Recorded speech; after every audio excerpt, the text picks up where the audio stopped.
ओम विश्वानि देव सवितर्दुरितानि परासुवो यद्भद्रं तन्न आसुवो।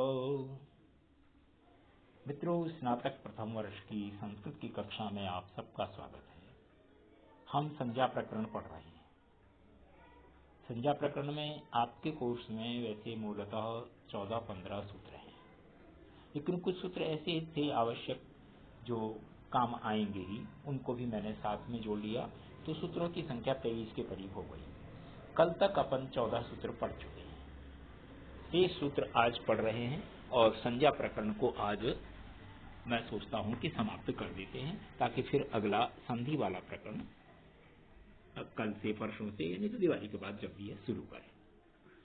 तो आज अपन जो पढ़ रहे हैं वो पहला सूत्र है ऊकारो झ्रस्व दीर्घप्लुतः। ये सूत्र अष्टाध्यायी के पहले अध्याय के दूसरे पाद का 27वां सूत्र है। इसका पदच्छेद विभक्ति करेंगे, अलग अलग करेंगे तो ऊकालः प्रथमा का एक वचन है, अच प्रथमा का एक वचन है, ह्रस्व दीर्घप्लुतः प्रथमा का एक वचन है। ऊकालः में समास है, जैसे मुर्गा बोलता है ना, देखा होगा आप लोगों ने, कुक कुक कू ऐसे, तो ये उष्ट ऊष्ट ऊष्ट ऐसे करके पहले ह्रस्व मात्रा, फिर दीर्घ मात्रा, फिर प्लुत मात्रा, इन तीनों को मिलाकर के ऊकाल शब्द बना है।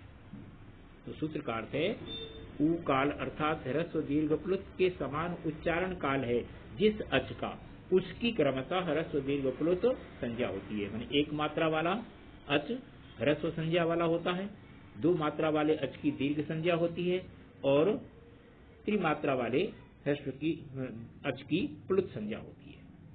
इस तरह से ये एक मात्रिक, द्विमात्रिक, त्रिमात्रिक अचों की ह्रस्व दीर्घ प्लुत संज्ञा होती है। उदाहरण दे रखे हैं नीचे आ ई, कमल माता ओम, ये ओम प्लुत का उदाहरण है। ये अच का अर्थ स्वर होता है, ये अपन जानते ही हैं, प्रत्याहार सूत्रों में पढ़ चुके हैं। दूसरा सूत्र है उच्चैरुदात्तः। ये पहले अध्याय के दूसरे पाद का 29वां सूत्र है।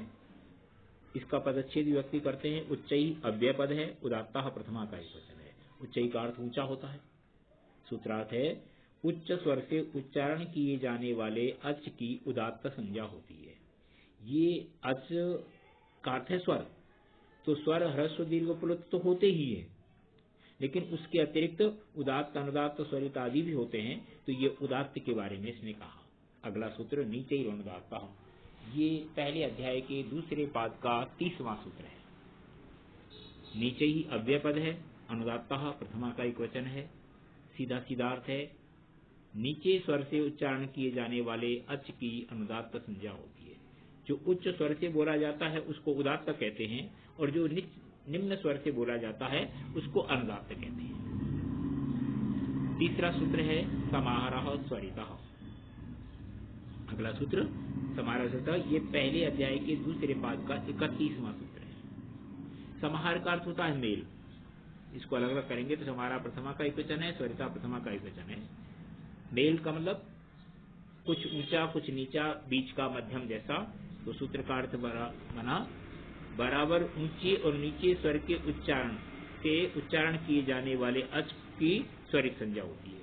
जो मध्यम स्वर से बोला जा रहा है, न ज्यादा ऊंचा है न नीचा है, उसको स्वरित कहते हैं।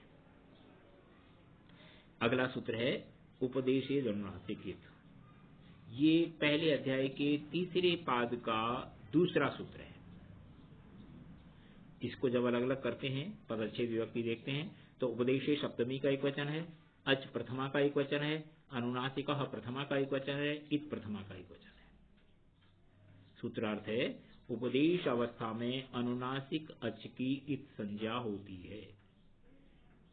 पाणिनि का जो मूल व्याकरण है वो 5 ग्रंथों में है, अष्टाध्यायी, धातुपाठ, उणादिकोश, लिंगानुशासन, गणपाठ आदि। तो इन सब में जो लिखा हुआ है वो मूल है, उपदेश है, पाणिनि का उपदेश कहलाता है।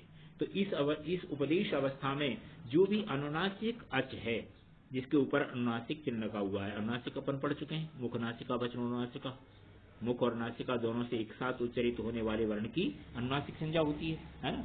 तो ये कहता है कि उपदेश अवस्था में जो भी अनुनासिक अच है उसकी इत संज्ञा होती है, और इत का अर्थ है इति श्री। जिसको अपन समाप्ति कह देते हैं। उदाहरण देखें, राम।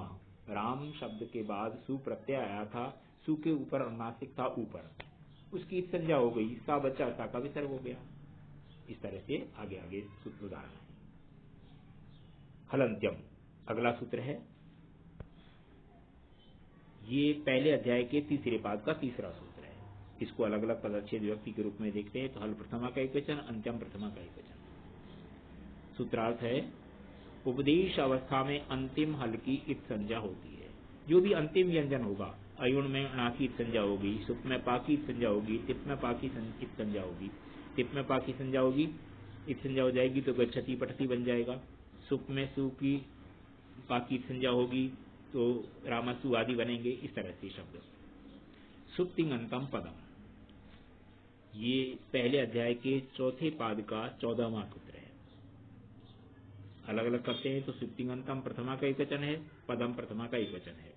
सूत्र का अर्थ है, सुप तिंग जिसके अंत में है होते हैं उस शब्द रूप की पद संज्ञा होती है। माने दो प्रकार के शब्द अथवा रूप बनते हैं, एक जिनको संज्ञा पद कहते हैं और एक इनको क्रियापद कहते हैं। तो जो संज्ञा पद के रूप चलते हैं, राम, बालक, गीता आदि के, वे सारे के सारे सुबंत कहलाते हैं। उनके आगे सुविभक्ति आती है, सुप, सु, औजस आदि। और जो क्रियापद बनते हैं, पठती, पठता, पठंती आदि, उनमें तिग विभक्तियां आती हैं, तिङंत। इसलिए सुप जिसके अंत में है, तिंग जिसके अंत में है, ऐसे शब्द रूप की पद संज्ञा होती है। नरेशा पठती, नरेशा क्या है? ये सुबंत है। लिखती, ये तिङंत है। कमला सुबंत है, पठती ये तिङंत है।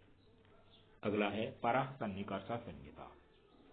ये पहले अध्याय के चौथे पाद का 109वां सूत्र है। इसको अलग अलग करेंगे।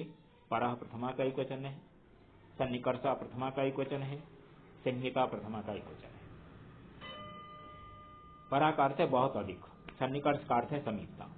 वर्णों की अत्यधिक समीपता की संहिता संज्ञा होती है। और संहिता का अर्थ होता है सीधा सीधा संधि करने के लिए। तो दधि प्लस अत्र दध्यत्र, विद्या प्लस आलय विद्यालय, ऐसे ही आगे आगे संधि पढ़ेंगे तब ये समझ में आ जाएगा।